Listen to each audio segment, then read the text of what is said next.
1. The off-season is only 1 week old, but the New England Patriots have already lost 5 assistant coaches. De facto defensive coordinator and linebackers coach Brian Flores has been introduced as the Miami Dolphins' new head coach on Monday, and he is taking 3 Patriots assistants with him. Wide receivers coach Chad O'Shea, assistant quarterbacks coach Jerry Shuplisky, and cornerbacks coach Josh Boyer will all trade New England for South Beach. Furthermore, defensive line coach Brendan Daly has accepted a job with the Kansas City Chiefs.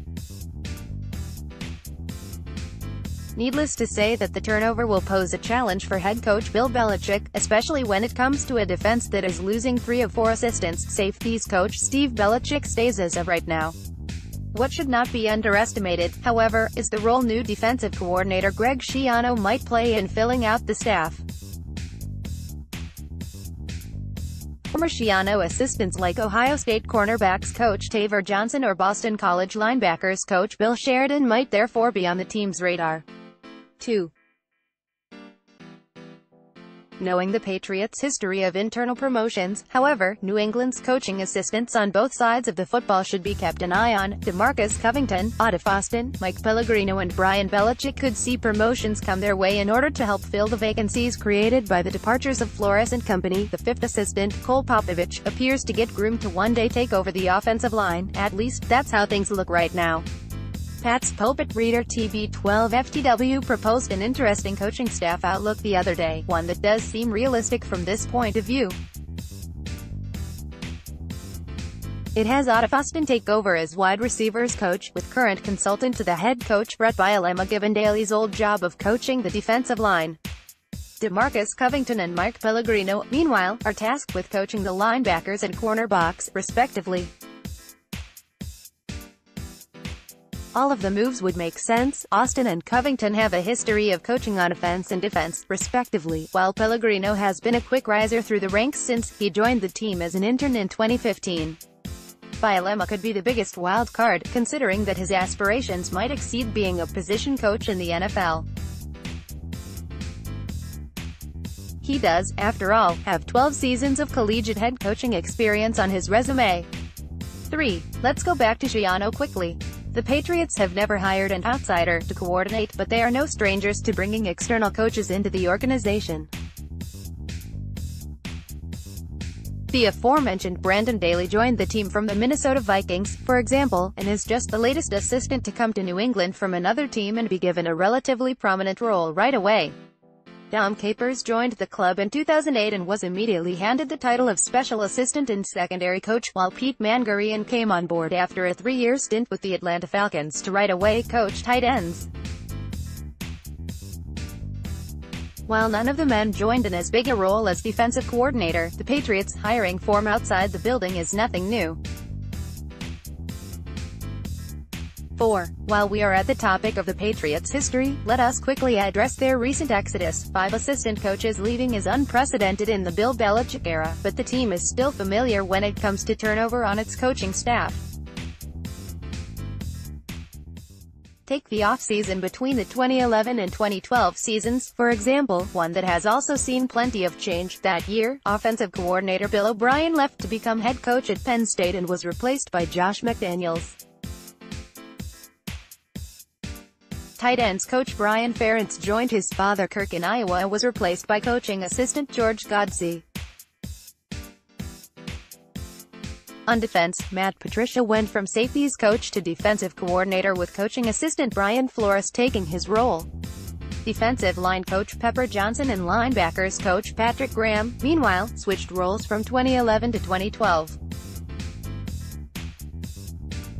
While comparatively few coaches actually left the staff, the group still had to work through plenty of changes, something that also happened between 2004 and 2005, when offensive coordinator Charlie Weis and defensive coordinator Romeo Crennel both left, and from both 2008 to 2009 and 2010 to 2011. Turnover is inevitable in the NFL both on rosters and coaching staffs, and if there is one man that has the experience to handle the challenges of both, it is Bill Belichick.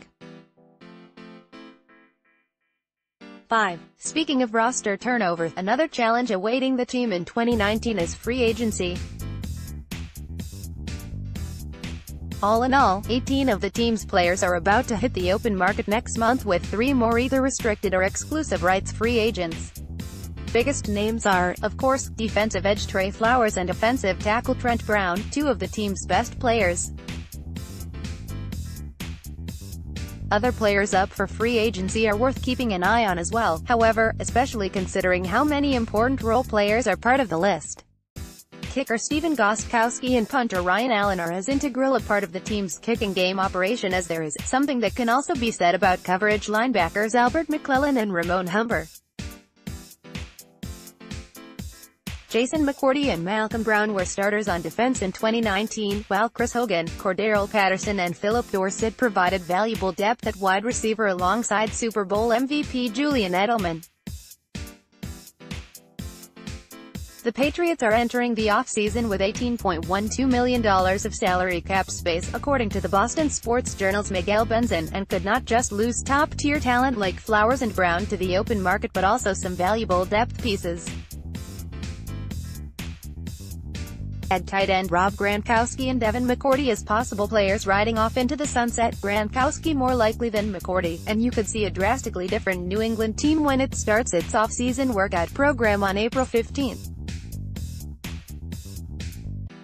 6.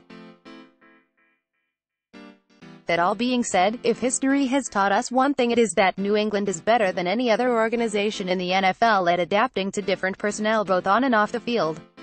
As challenging of a year 2019 might be from the current perspective, it is more probable than not that the reigning world champions will be among the league's best teams yet again next season. They still have key personnel like Bill Belichick and Tom Brady, Josh McDaniels and Dante Scarnecchia, and Nick Caserio. 7. Going back to the list of free agents to be, Chris Hogan in particular is an interesting case. He started the year as the number 1 wide receiver and was relegated to the number 3 role when Edelman returned off his 4-game suspension and Josh Gordon was acquired via trade. Hogan moved into the number 2 spot again following Gordon's departure and held on to the spot throughout the rest of the season and the playoffs. However, he finished the postseason with just 8 catches for 58 yards, and was kept without a reception in the Super Bowl despite 6 targets. What speaks for the 30-year-old is his experience in the Patriots system and with quarterback Tom Brady, as well as his contributions on special teams. He played around 1/3 of kicking game snaps in 2018. The Patriots will not break the bank to keep Hogan around, but they might value him more than other teams, except maybe the Dolphins, who have hired 2 of New England's offensive assistants to their staff and might be willing to bring the veteran on board.